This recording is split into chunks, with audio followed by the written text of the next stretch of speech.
Hi, Ann Cornick from Paint and Porcelain, and I'm here to help beginners get started in China painting, keep those of you that have been painting motivated, and also to show people who like China painting but don't really know what's involved, all the different processes and how we do this. I'm working on a barn today. Now, for those of you that don't know how we do this, I'm going to kind of walk you through the steps. It's been a while since we've done all the steps, and I think that that's important.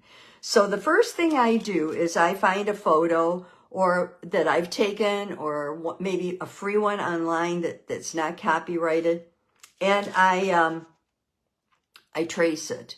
When you're doing a barn, especially, I think it's really important to try to get at least the dimensions right. It can be a little wonky because a lot of barns are, but you want to make sure that you have as much as possible, that you have the dimensions right so that it has the right perspective and it looks right. So if you're a beginner, tracing is not a problem, and don't feel that because you're tracing you're not doing justice. You're still having to paint it and use your artistic license for the background and what have you, but I do trace the buildings usually because I want them to be, you know, have a certain look to them, and sometimes when you try to draw them, the perspective is off and it makes the whole thing look wonky.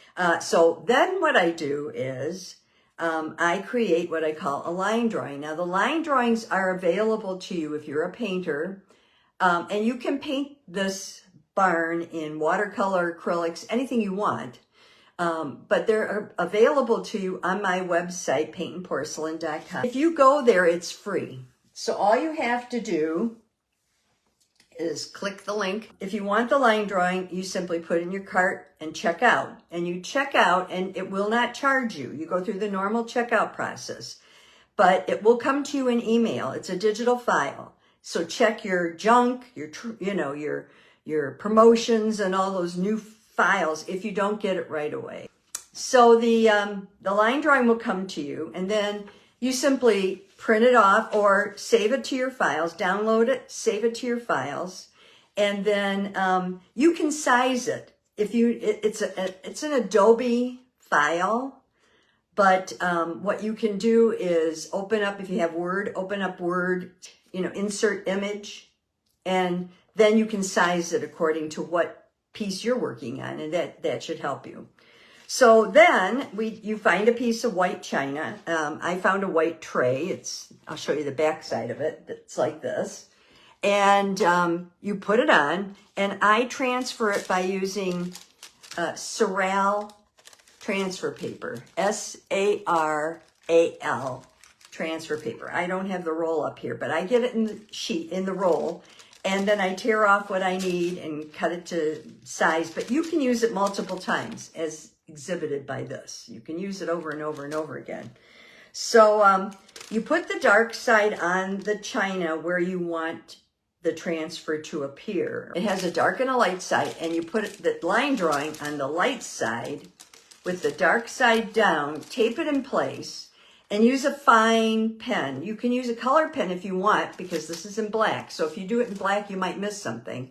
So you could use a colored pen if you want, but I use a fine point pen. I find that I get a better result. Some people even use a stylus.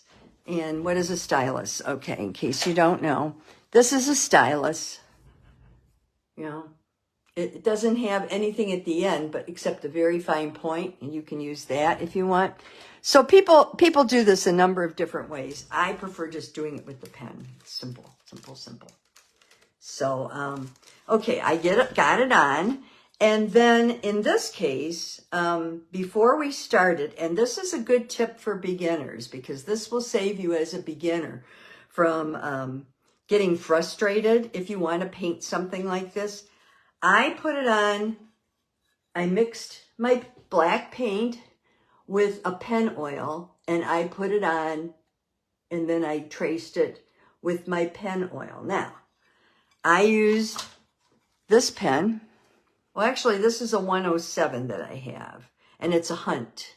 And you can use a number of different pen nubs, but make sure your nub is not broken and it's not worn on the end. Maybe you want to have two pens handy, one that you use on china, one that you use on bisque, because bisque will wear down the point on it.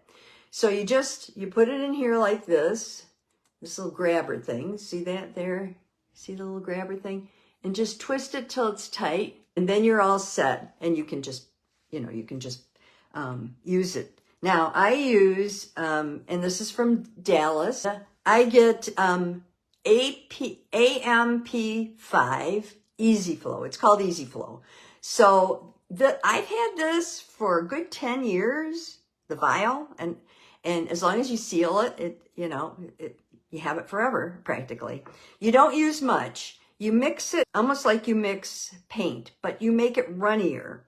So you keep mixing this into your paint, and use powder paint. Don't use paint that's on your palette. You can, but if you're new to this, use powder paint because you'll get a much better result. And you mix it with your palette knife. This is the palette knife. Until it just drips off the end. You gather it up and go like this, and it'll drip off the end. Then it's ready. And then you just scoop it up using the side of your pen and tap it on your tile before you put on your piece, because there's usually a little dollop on the end of it, and if you don't tap it on your tile, it leaves a big glop, and then you have to adjust for that, and that's not always easy. Now, I use the Easy Flow. There's also a drying pen oil, and the drying pen oil I found sometimes dries up before I finish the project, and then I have to keep mixing paint, or I have to add something to it. So I use the Easy Flow for that. But I will say that if you're doing something where you want to be able to,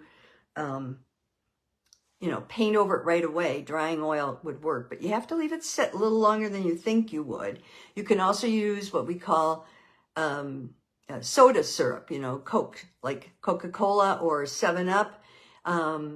It can't be diet, it has to be regular, and I take the bubbles out by shaking it, and then you can use that and mix it with your paint as well. So there's a number of different ways that you can apply the drawing. But I did it because I thought this would give me a good start. I wouldn't mess it up. Like when you're painting over something, if you don't like it, you want to wipe it off. This is tiny.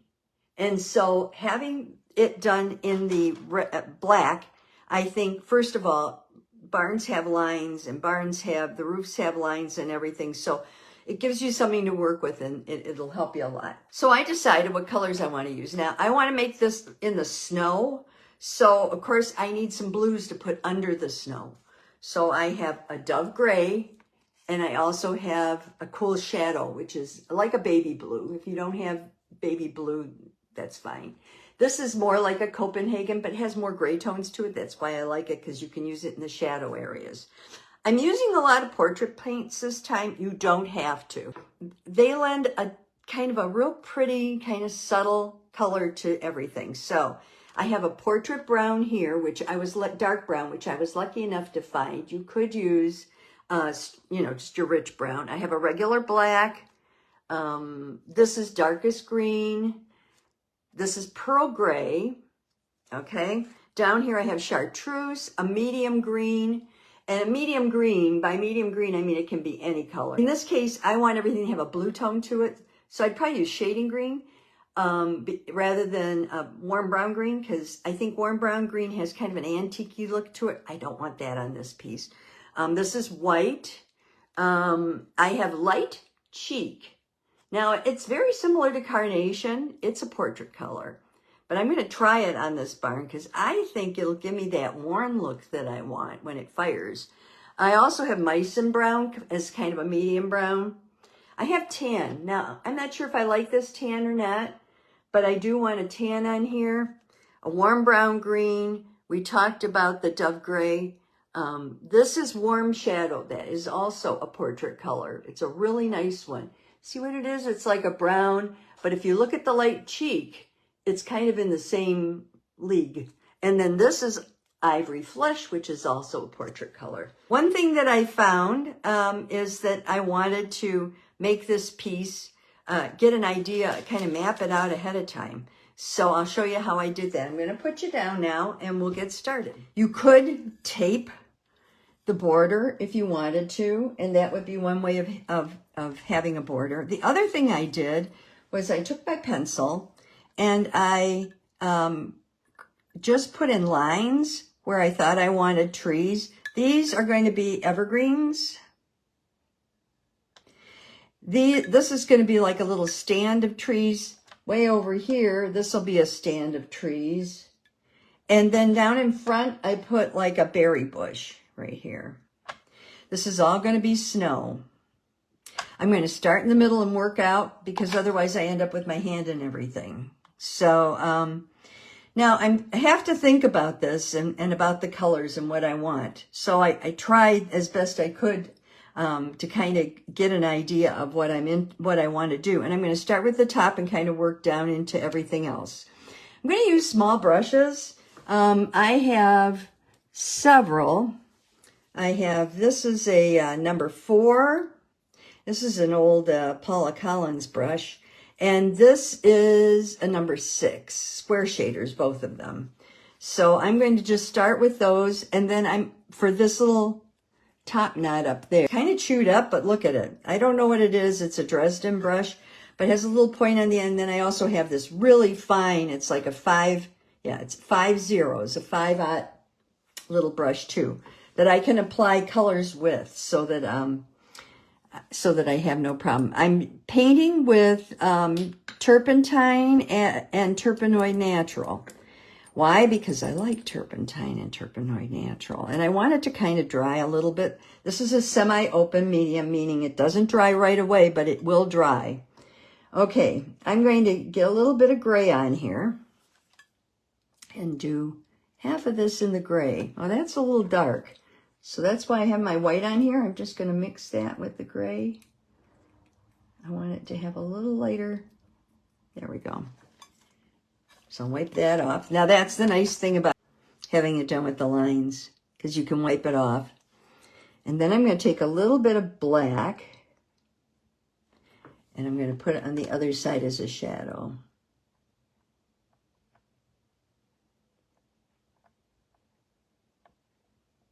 When you're going down a round piece, you kind of pull towards yourself. That will help. This needed to be leveled up a little. So here, let me clean my brush. And I'm going to get some black, straight black, no white in it, on here. And I'm just going to level this up a little because I thought it kind of, I want to have it look a little rounded. There we go. That's better. And then I'm going to take my regular brush and just sort of smooth that. Yeah. I didn't put any, there we go. I didn't put any oil on my brush yet.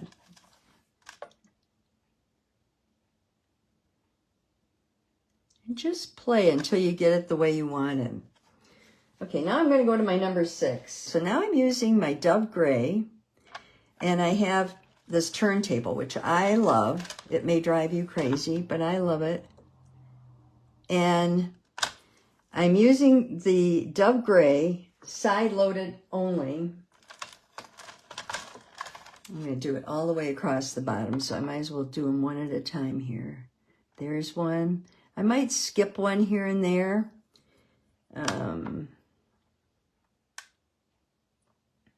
Maybe a little down here, just let it wane out a little bit. And then I'm going to turn this upside down, okay? And I'm going to start at the top. I have a couple places where I want to pull it down too. This, in a way, will indicate snow, so you want to make it kind of, I'm doing like C strokes and then pulling it down at the end just to give it a little bit of a windblown look. Okay. Now, I could put the roof color on this time, or I could wait till next time if I want to do a roof color, and it's entirely up to me what I want to do. If I want to do a roof color, I'm probably going to do it either in a brown. Anytime you go back and you've stopped painting on it, make sure that you There. Make sure that you add a little paint to your brush so that you're not just painting with a brush that just has like an oil on it, because a lot of times that won't help you at all. I'm going to use a little bit of my Portrait Brown. Now, the reason I'm using Portrait Brown, I'm side loading, is because Portrait Brown is one of those colors, like I said, it's very forgiving. It doesn't, it's not a dark color. And I really like that about it. So I'm going to do maybe it down in here. And maybe a little on the top of this. Here, let's turn it around like this and put a little up in here. Okay. I think that's good enough for now.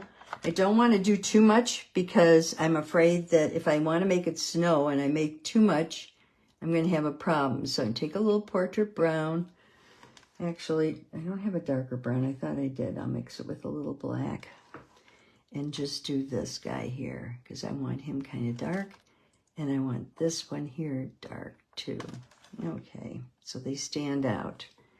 And I think I'm going to do on the other side, I want it to stay white so it really shines. Okay, now I'm going to take my light cheek. I'm going to start putting it across this part up here. And I really want it, I'm going to do it this way, upside down. Yep, I'm still in frame. Good. Because I really want it to have the shadow on.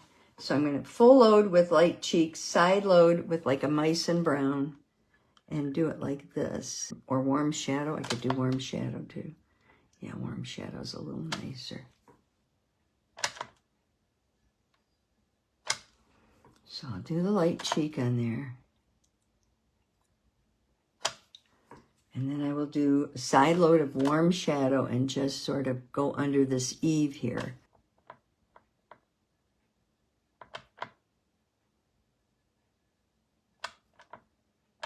Okay. If you feel your color's getting muddy, just clean it up. Okay, I'm just going to add the red across here. I'm using light cheek, which is a color that is actually a portrait color. Now I'm going to take oh, no, I guess I almost need to use this funny brush.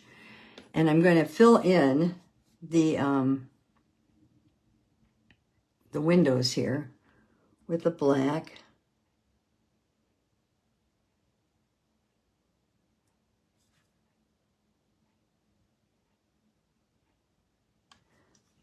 This is a little touchy, a little persnickety, so you do have to take your time.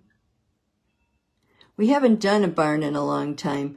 The cool thing about barns, and I'm doing it very light on this because I want to fire it and then decide what I want to do on the next fire, is that they're very universal. Men like them, women like them. So if you're painting a barn and you're going to be going to a show and you want to have something that everybody likes, this is always a good one. And I haven't painted barns in a while, so I thought this would be a good time to do another one. Now, the little area around here, a couple of things. First of all, I'm going to take and clean this out. I want it to be totally white. I'm using just turpentine. I wipe very dry, and I'm just pulling it through there to get the color out. I have decided that I want my red to be more red.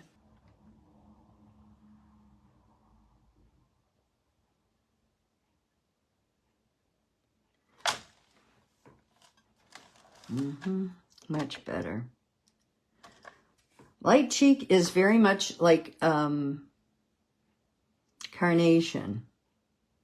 So for those of you that can never find carnation, although they still make it, so you really shouldn't have too much of a problem finding it. But if you can't find it, you can always use light cheek if you happen to have any portrait paints lying around that you don't use. I think what I'm going to do is do it solid this time and then put the colors on for the shading next time. Here we go.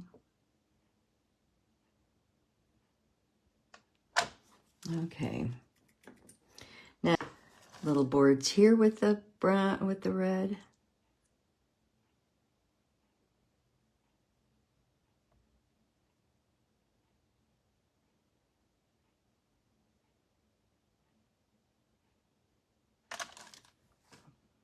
I need a little darker red right here. There we go. Okay. Next time, I will take and put a shadow over there. But this time, I think I'm just going to let it be. And I think I might make these just almost like a white and leave them.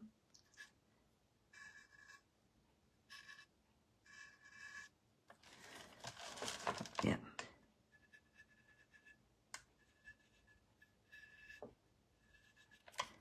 So the nice thing about China painting is you can change your mind. If you don't like what you've done, wipe it off, start over.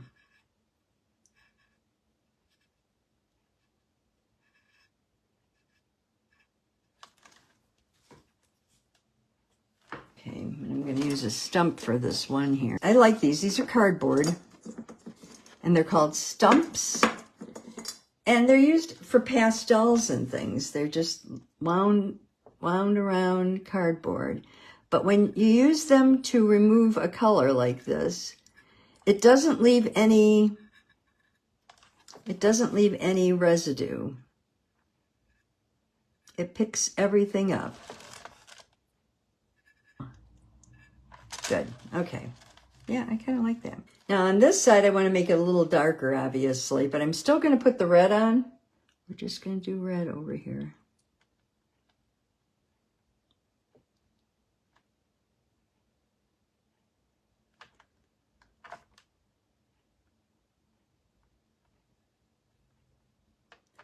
There we go. And we'll do the red in the front. Oh, need a little more red on there. There we go. You can paint right over the black lines. It's not going to make a difference.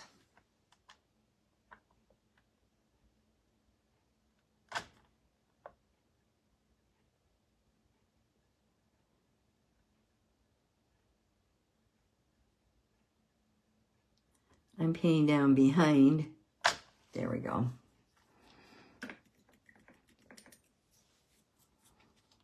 And now I will take my stump again, wipe it off a little, and just clean out the area around there. And then I will use my little black one, put a little black on this little guy, and just fill in. Oh, need a little more black, a truer black. Here we go. Yep.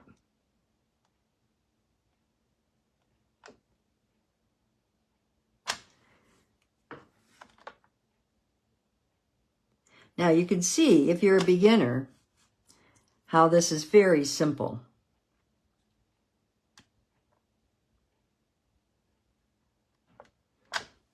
There's not much you can do wrong with it.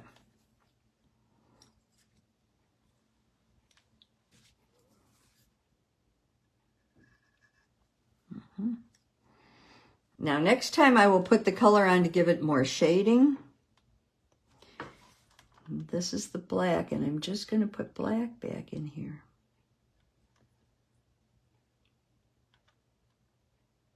I want to make it a little darker. Come here, you.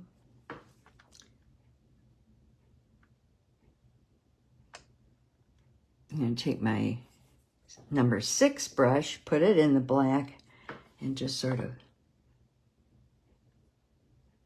there, that's better. Okay. This door over here, I have to decide what I want to do with it. I think it has to be red because everything else is, so. There we go.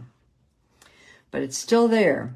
Okay, now the next thing we're going to do is start working on the background.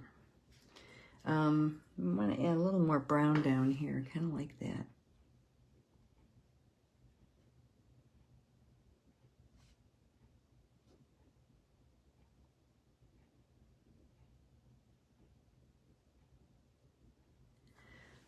And I'm using warm shadow, and I'm going to add a little brown here too. There. I'll do more on the next fire, because this is wet on wet doesn't always work. Okay, now for the background, I really want the background to have kind of a snowy look.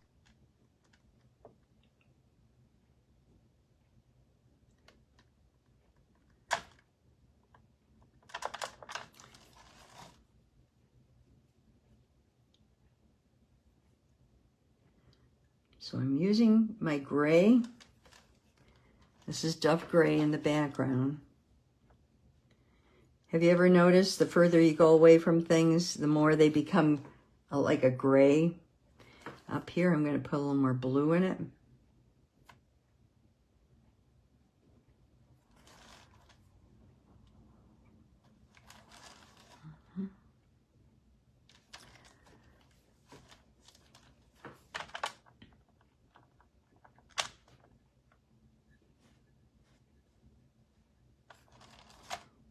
I want the color to come down in here.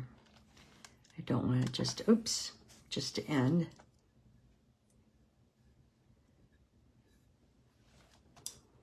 Okay, now I'm going to take my sponge. And I'm just going to start patting. And of course, because I've got this already done in the oil, in the pen work, doing this won't be a problem. Okay, I kind of like that. And I want a little more up here in front with a little blue in it.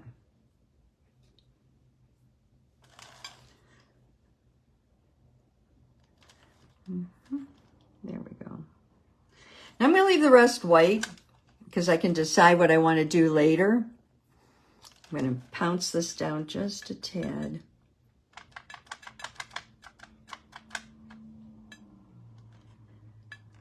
Okay.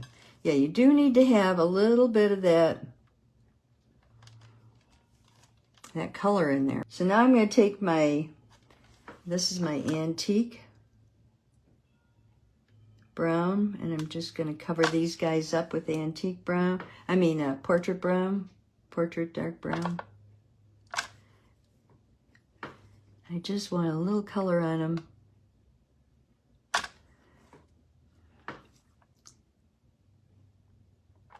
Come here. There we go.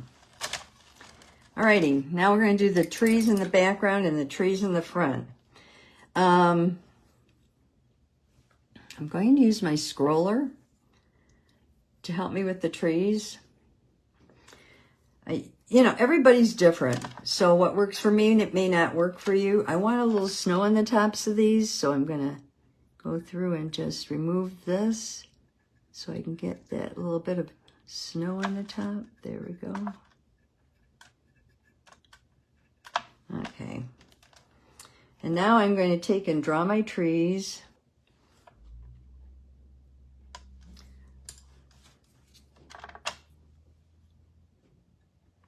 That's a little thick.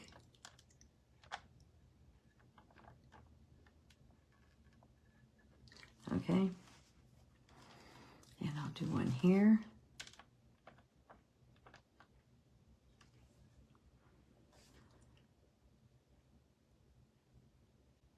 And I'm going to turn this around and do one here.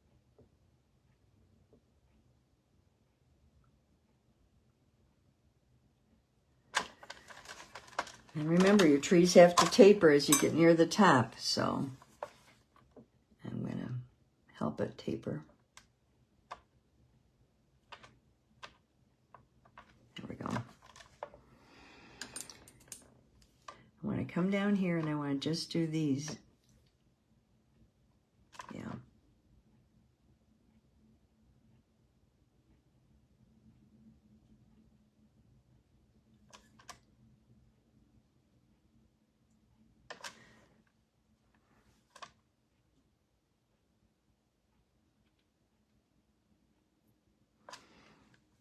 You see why I like this portrait brown? Actually, Susan Thumb introduced me to it, and I just love it. And it's because it's a gray brown.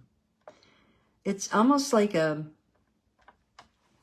warm brown gray, but it's darker.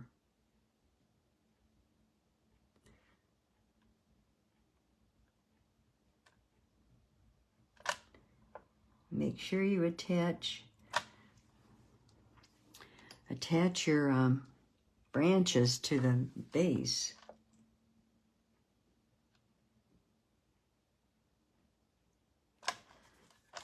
Okay, now I do a lot of my branches upside down.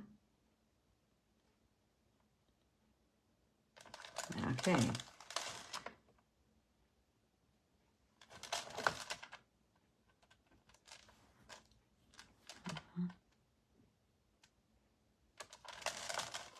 All right, that's pretty good.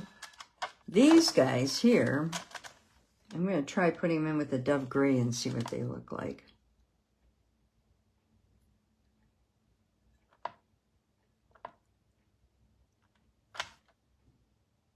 Huh.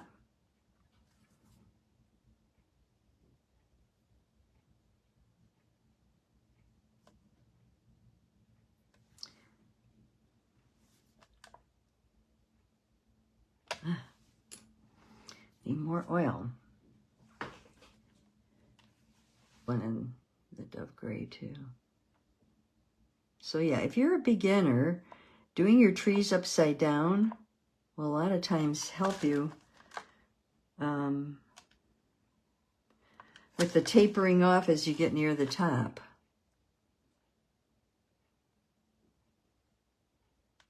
You just lift as you go, and you will find that you get these really fine branches, which are kind of exactly what you want. And then if you want to come down and redo the base and make it a little thicker, you can. I think I'm going to wait on doing any more trees because I'm leery of trees. I want to put some berries on this little bush here. So I'm just going to take the light cheek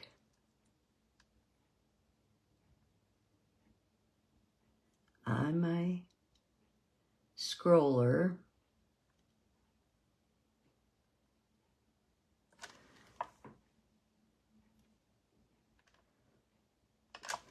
Okay, that's good enough for now. I don't want to overdo it. So now I'm going to take this little weird brush again. And I'm going to do... Now I know a lot of them that I'm looking at here go up.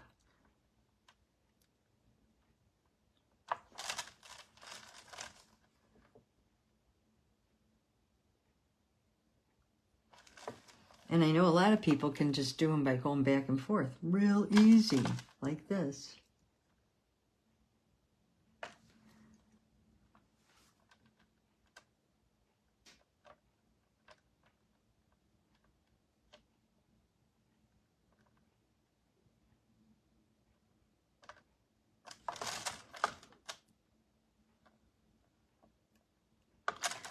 Mine must have a watercolor effect.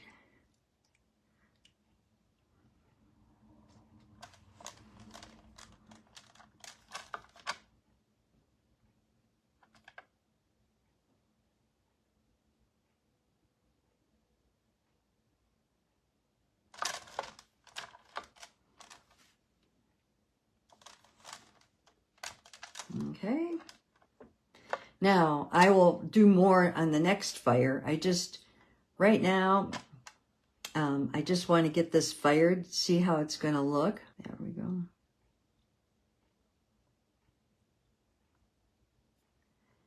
If you find the right brush, a lot of times that's all it takes.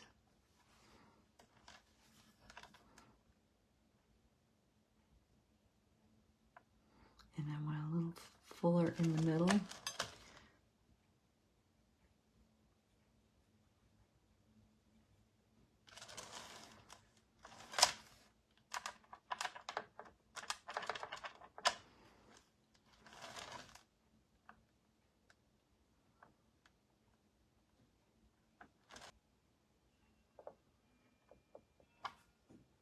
And then down here, they kind of look downward. So we'll put them a little bit downward like that. Okay. Alrighty. That's what I've gotten done so far. I kind of like it. I want some winter things to take into the mall. And depending on how this fires, so this is what it looks like. I want to put something in through here, and I'll have to decide what that is next time. But I hope you found that that's a very easy way to be able to do a barn. Just put it on with a pen and get it inked on with China paint and pen oil, and fire it, and then work from there. And I think you'll find that it's much easier to work. And if you don't like what you've done, it gives you a chance to wipe some of it off and start over again, or whatever you need to do. So, okie doke. Well, pick up those brushes, keep painting. See you next time.